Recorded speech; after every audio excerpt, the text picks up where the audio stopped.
साल 2023 में एसिड नामी एक फ्रेंच फिल्म रिलीज की गई।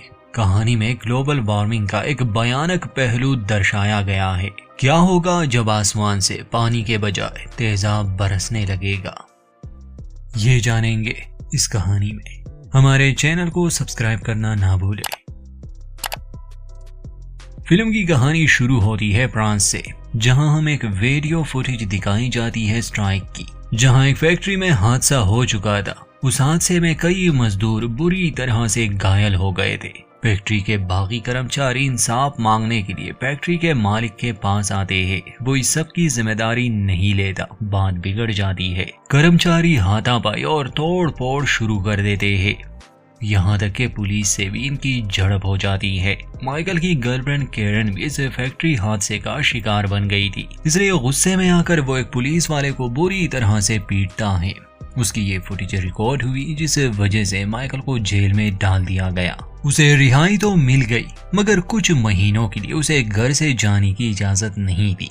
उसके पैर पर एक डिवाइस लगाई गई थी। माइकल का डिवोर्स हो चुका था। एक्स वाइफ का नाम एलिस था और इन दोनों की एक बेटी थी सेल्मा, जो अपने माता पिता के तलाक से बहुत ज्यादा परेशान थी। माइकल अब कैरन से प्यार करता था, जिसके पैर बुरी तरह जख्मी हो चुके थे उस फैक्ट्री हादसे में। इन दिनों सेल्मा की जिम्मेदारी एलिस की है। सेल्मा बोर्डिंग स्कूल में थी, जहां उसे हॉर्स राइडिंग का शौक था। ऐसे ही एक दिन जब वो हॉर्स राइडिंग के क्लास में थी, तो वो कुछ बच्चों को देख लेती है जो उसके पिता की वो वायरल वीडियो देखकर हंस रहे थे। सेल्मा को गुस्सा आ जाता है और वो उनमें से एक पर हमला कर देती है। उसके चेहरे पर घोड़े का वेस्ट लगाकर सबके सामने बेइज्जत करती है। इसके बाद एलिस को बुलाया जाता है। प्रिंसिपल से बात करने के बाद भी एलिस को अपनी बेटी सेल्मा की बहुत फिक्र थी। हालांकि सेल्मा को स्कूल से तो नहीं निकाला जाता। सेल्मा काफी दुखी और चिड़चिड़ी सी हो गई थी। उसके पिता घर में ही होते थे, तो वो अपनी माँ से कहती है कि आज रात मुझे पिताजी के पास जाना है। माइकल के यहाँ सेल्मा न्यूज में देखती है कि लैटिन अमेरिका में 1000 गुना ज्यादा तेजाबी बारिश हो रही है। हजारों जानवर मर चुके हैं। ये प्रदूषण और ग्लोबल वार्मिंग की वजह से है और जल्द ही ये बारिश यूरोप आने का भी खतरा था। उसके पिता यानी माइकल उसे इस तरह की खबरें ना देखने की सलाह देता है।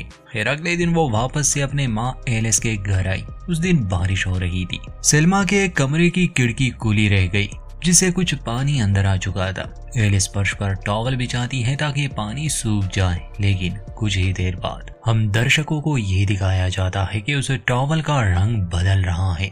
वो इसलिए क्योंकि बारिश के उस पानी में तेजाब की कुछ मात्रा थी। अगले दिन बारिश नहीं हुई, लेकिन आसमान बादलों से भरा हुआ था। देश में अलग अलग जगहों पर अचानक से तेजाबी बारिशें होने की खबरें चल रही थी, जिसमें बहुत से लोगों के साथ साथ कई जानवर भी घायल हो चुके थे। इसलिए लोग लगातार न्यूज देख रहे थे। माइकल अपने काम पर गया था, जहां उसका ध्यान जमीन पर जाता है। जमीन गीली और चिपचिपी थी, जो उसे अजीब लगा। एलिस भी अपने काम पर जा चुकी थी। वो एक नर्स थी और सेल्मा गई थी अपने स्कूल। तो दोपहर को सभी को कुछ न्यूज अलर्ट्स मिलती है, जिसमें ये बताया जा रहा था कि इस इलाके में बारिश की संभावना है, तो सभी लोगों को घरों के अंदर रहना होगा। एलिस माइकल को कॉल करती है। वो परेशान थी और बारिश शुरू होने से पहले ही वो सेल्मा को स्कूल से लाना चाहती थी, क्योंकि सभी स्टूडेंट्स के सेल फोन ले लिए गए थे। इसलिए एलिस उसे कॉल नहीं कर पाती। समय बहुत कम था। एलिस की कार गैराज में थी, इसलिए माइकल अपनी कार लिए पहले तो एलिस के पास जाता है। दोनों मिलकर स्कूल जाते हैं, मगर वहां इन्हें पता चला कि बच्चे घुड़सवारी के लिए जंगल की तरफ गए हैं और बच्चे अपना फोन वही छोड़कर गए हैं। ये दोनों जल्दी से जंगल की तरफ बढ़ते हैं, मगर रास्ते में ट्रैफिक जाम था। वो इसलिए क्योंकि हर कोई अपने बच्चों को बचाना चाहता था और जब वो उन्हें स्कूल में ना मिले तो उन्होंने भी जंगल का रुख किया। पुलिस वाले उन्हें आगे नहीं जाने दे रहे थे, क्योंकि आसमान में काले बादल छाए हुए थे। माइकल को अपनी बेटी की चिंता थी, इसलिए वो सड़क से उतर जाता है। जंगल के करीब पहुंचकर उन्हें गाड़ी रोकनी पड़ी और वो गाड़ी छोड़कर पैदल ही जंगल की तरफ दौड़ पड़ा। दूसरी तरफ हमें ये दिखाया जाता है कि सेल्मा घुड़सवारी में इतनी अच्छी नहीं, इसलिए वो बाकी बच्चों से पीछे रह जाती है। सेल्मा के करीब कुछ बूंदे गिरती है। जमीन पर जो लकड़ियां थी वो जलने लगी। वो घोड़ों को भी घायल करने लगी। घोड़े डर के मारे भागने लगते हैं और सेल्मा को गिरा देते हैं। माइकल अपनी बेटी को ढूंढते हुए अस्तबल में पहुंच गया। वो सेल्मा की तलाश कर रहा था जो उसे नहीं मिल रही थी और वहां खड़े घोड़े काफी घबरा गए थे। माइकल बाहर की तरफ भागता है और सेल्मा भी इसी ओर आ रही थी, इसीलिए बाप बेटी एक दूसरे को मिल गए। खुशकिस्मती से दोनों जल्दी से अस्तबल में आ जाते हैं और इसके तुरंत बाद ही बारिश शुरू हो गई। छत के छेदों से कुछ बूंदें टपक रही थी। ये पानी नहीं बल्कि तेजाब था, इसलिए वो जमीन को जला रही थी और ये उन्हें साफ साफ नजर आ रहा था। माइकल एक कंबल ढूंढता है ताकि वो खुद को और सेल्मा को ढक सके। फोन अभी भी काम कर रहे थे, इसलिए वो एलिस को अपना ठिकाना बता देता है। भारी तेजाबी बारिश की वजह से देखना मुश्किल हो रहा था, लेकिन आखिरकार एलिस इमारत ढूंढकर गाड़ी वहां खड़ी कर दी थी है ताकि माइकल और सेल्मा अंदर आ सके। वो सड़क पर तो लौट आए, लेकिन तभी उन्हें चीखों पुकार सुनाई देती है। एसिड की वजह से लोग जल रहे थे। रास्ता फिर से जाम हो चुका था। गाड़ियों का पेंट उतर रहा था। जब एलिस को रास्ता मिलता है तो वो गाड़ी दाहिने ओर मोड़ देती है, लेकिन हर तरफ गाड़ियां ही गाड़ियां थी। एक आदमी इनकी गाड़ी में घुसने की कोशिश भी करता है जिसका चेहरा जल गया था, मगर नेक दिल माइकल उसे लात मारकर बाहर फेंक देता है और दरवाजे को अच्छी तरह से लॉक कर देता है। रास्ता मिलते ही ये लोग तुरंत वहां से निकल गए। जो गाड़ियां इनके रास्ते में आती ने ये लोग धक्का देकर रास्ते से हटा देते। सेल्मा ये सब देखकर घबरा गई थी और छत पर पेंट का रंग बदलता देखकर उसका मानसिक संतुलन बिगड़ रहा था। कुछ समय के बाद ये बारिश थम जाती है, मगर इस इलाके में काफी तबाही हो गई थी। कई लोग मारे गए थे और बहुत कुछ नष्ट हो चुका था। ये परिवार एक सुपरमार्केट के पार्किंग लॉट में रुकता है। ये खुद को और कार को ढकने के लिए ढेर सारे कपड़े और कंबल ले आते हैं। एलिस अपने भाई को कॉल करती है, लेकिन वो इनकी मदद नहीं कर सकता था क्योंकि रास्ता बंद कर दिया गया था। माइकल को अपनी गर्लफ्रेंड कैरन की चिंता थी। वो उसे कॉल करने की कोशिश कर रहा था, मगर कॉल वॉइस मेल पर जा रही थी। अगले कुछ घंटे ये लोग गाड़ी चलाकर इस देश से निकलने की कोशिश में लगे थे, जैसे कि बहुत से लोग कर रहे थे। शाम को कार में एसिड के नुकसान की वजह से आखिरकार खराबी आ ही जाती है। गाड़ी का पिछला दरवाजा बुरी तरह से जाम हो चुका था। अंदर से सेल्मा ही से खोल सकती थी, जो कई बार उस दरवाजे को लात मारती है। हर तरफ एसिड की बदबू थी, इसलिए माइकल उसे सांस लेने से भी मना कर रहा था। खैर दरवाजा खुल जाता है, सेल्मा बाहर आती है। गाड़ी बंद हो चुकी थी, इसलिए ये लोग पैदल ही आगे बढ़ते हैं। शाम हो चुकी थी। ये एक इमारत में दाखिल हुए और ये देखकर सभी को बहुत बुरा लगता है कि यहाँ जन्मदिन के पार्टी की तैयारियां हो चुकी थी, मगर वो लोग जिन्होंने ये तैयारियां की थी वो कभी जन्मदिन को मना ही नहीं सके। एक बिल्ली भी अंदर घुस आई थी जो वहाँ पड़े खाने को खा रही थी। सेल्मा उस बिल्ली को हाथ में लेना चाहती थी, मगर माइकल मना करता है कि इसे छुओ मत, शायद इसके बालों पर तेजाब हो। कुछ देर बाद माइकल का अपनी गर्लफ्रेंड कैरन से संपर्क हो जाता है। ये जानकर उसे खुशी हुई कि वो ठीक है, मगर सभी मरीजों को एक दूसरे लोकेशन पर ले जाया जा रहा था। बातों के दौरान ही सिग्नल चला जाता है और कॉल कट गई। माइकल जब पीने के लिए नल का पानी लेने जाता है तो उसे शक था कि शायद इस पानी में भी तेजाब हो सकता है। ये सुरक्षित है या नहीं कहना मुश्किल था। माइकल प्लास्टिक के एक बर्तन में पानी भरता है और बिल्ली के सामने रख देता है। अगर बिल्ली को कुछ हुआ इसका मतलब कि पानी सुरक्षित नहीं, जो कि काफी बुरा था क्योंकि माइकल एक बेचारी बिल्ली को चारा बना रहा था। और ये बात सेल्मा को अच्छी नहीं लगती, उसे बहुत गुस्सा आता है। वो तुरंत ही उस पानी को सिंक में बहा देती है। वहाँ फ्रिज में इन्हें पानी के कुछ बॉटल्स मिल जाते हैं। माइकल को वहाँ कुछ ऑयल भी मिला जिसे वो जूतों पर लगाने वाला था ताकि जूते एसिड की वजह से जल्दी पिघले ना, मगर बाद में उसे ये भी पता चलता है कि जिस बर्तन में उसने नल का पानी भरा था अब वो पिघल चुका है, जिसका मतलब कि नल वाला पानी सुरक्षित नहीं।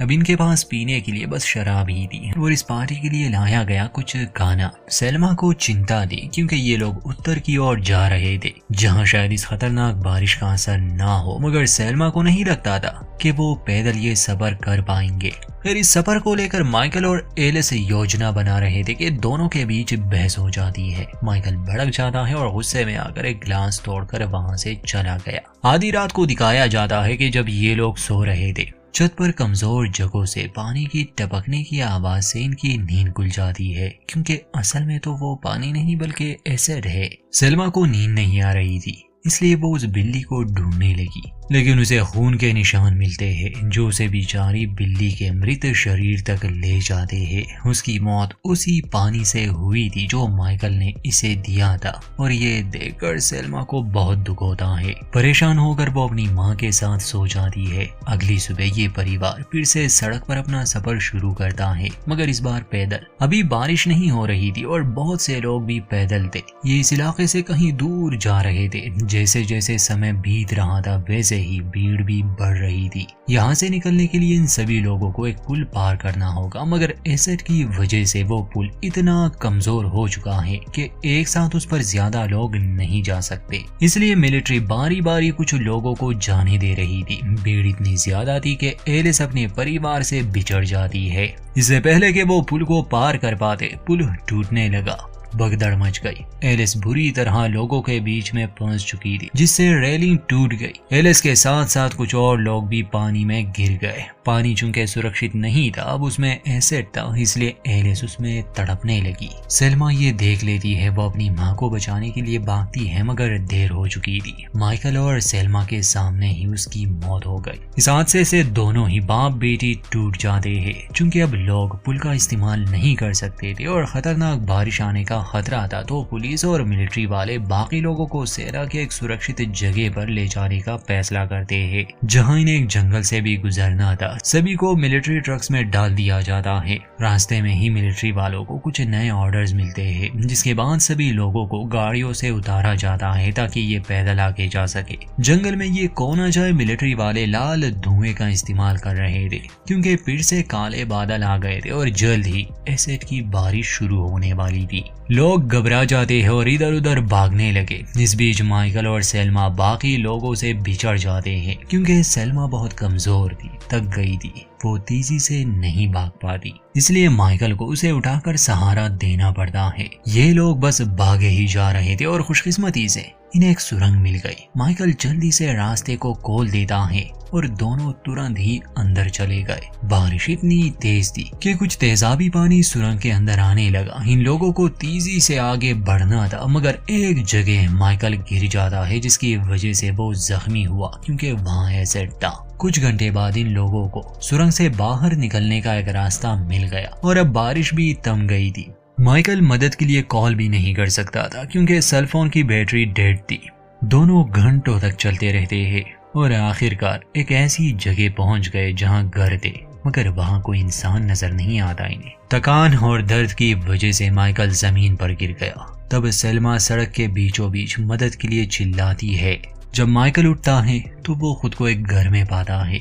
ये घर असल में डॉर्ती नामी औरत का था। वो अपने बेटे के साथ यहाँ रहती थी। डॉर्ती ने पीने के लिए साफ पानी और पहनने के लिए कुछ कपड़े देती है, मगर खाना देने से इनकार कर देती है, क्योंकि उसके पास खुद के लिए खाना कम था। माइकल उससे जबरदस्ती नहीं करता। वो जल्द ही यहाँ से जाने वाले थे। सेल्मा जब घर में घूमती है तो वो देखती है कि घर के सभी कमरे, खासकर उनकी छत, अब कमजोर हो चुकी है और जल्द ही ये घर भी गिरने वाला था अगर फिर से बारिश हुई तो।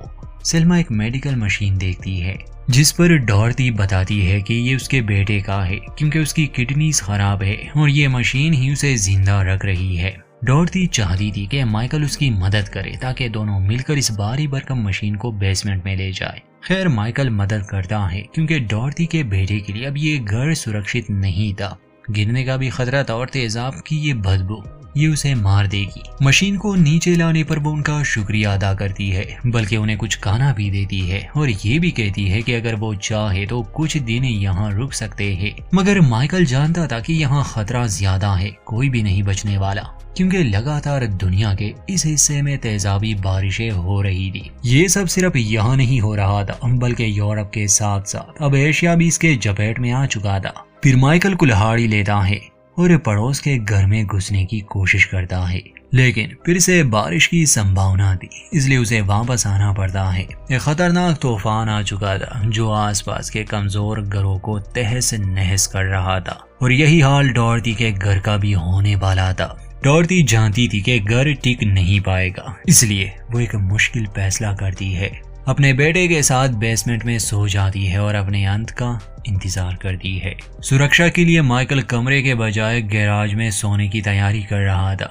जल्द ही घर की छत टूटने और पिघलने लगी। खासकर पानी के नल, पेंट दीवारों को खून की तरह रंग देता है और हीटर से भयानक धुआं निकलने लगा। घर के टूटने की आवाज से माइकल और सेल्मा जागते हैं। वो डॉर्टी और उसके बेटे को बचाना चाहते थे मगर देर हो चुकी थी और वैसे भी डॉर्टी ने खुद ही दरवाजा बंद कर दिया था। माइकल सेल्मा को दरवाजे से दूर खींचता है जबकि वो उस लड़के का नाम चिल्ला रही थी। वो इन लोगों को बचाना चाहती थी मगर अफसोस माइकल उसे डॉर्टी की कार में धकेल देता है और फिर गिराज खोलकर भाग जाता है। बाहर घना अंधेरा था, सिर्फ गाड़ी की लाइट सी उसका सहारा थे मगर तेजाबी बारिश ने कार के सिस्टम को खराब कर दिया था। वो तेज गाड़ी चलाने की कोशिश करता है। कार बिजली से चलती थी और कंप्यूटर की आवाज लगातार सिस्टम के खराब होने की वार्निंग दे रहा था। ये कार खुद ही रुक जाती है। माइकल इसे फिर से शुरू करने के लिए कई बार स्टार्ट करता है और बिना किसी मंजिल के गाड़ी को आगे बढ़ाता है। बाद में ये लोग एक खुले मैदान में पहुंच गए जो कि इस एसिड से अब दलदल बन चुका था। माइकल कार रोक देता है। सेल्मा उससे कहती है कि वो रास्ता भटक चुका है। इस बात को लेकर दोनों के बीच बहस हो गई। माइकल सेल्मा पर चिल्लाता है। वो कार से उतर गया और जब वो पैदल आगे बढ़ रहा था उसे महसूस हुआ कि उसके जूते जल रहे हैं। वो वापस से कार में लौट आया मगर अब सेल्मा वहाँ नहीं थी। वो भाग चुकी थी और जलती हुई जमीन की वजह से वो काफी डर गई थी। खुद को बचाने के लिए उसे एक ट्रैक्टर मिल गया जिस पर वो चढ़ जाती है मगर वो जमीन में धंस रहा था। वहाँ परेशान माइकल अपनी बेटी को ढूंढ रहा था मगर गाड़ी कीचड़ में फंस गई, इसलिए उसे पैदल ही आगे बढ़ना पड़ता है। वो ठीक समय पर सेल्मा के पास पहुंच गया। वो उसे अपनी पीठ पर उठाकर गाड़ी में वापस तो ले आता है। इसका मतलब कि एसिड की वजह से माइकल के पैर बुरी तरह से जल गए थे और अब वो बेहोश हो चुका था। अगली सुबह मिलिट्री के एक ट्रक ने ढूंढकर कैंप में ले आता है जहां माइकल का इलाज हुआ। असल में उसके पैर काटे गए। सेल्मा वहां के लोगों से अपने अंकल के बारे में पूछती है। रिकॉर्ड्स के हिसाब से उनका कोई भी नहीं बचा था। इन बारिशों की वजह से करोड़ों लोग मारे गए थे। दुखी सेल्मा अपने पिता के पास आती है और उसके साथ बैठ जाती है। अभी के लिए वो उसे ये बुरी खबर नहीं देती कि उनका हर जानने वाला मर चुका है और यहीं पर इस फिल्म का होता है अंत।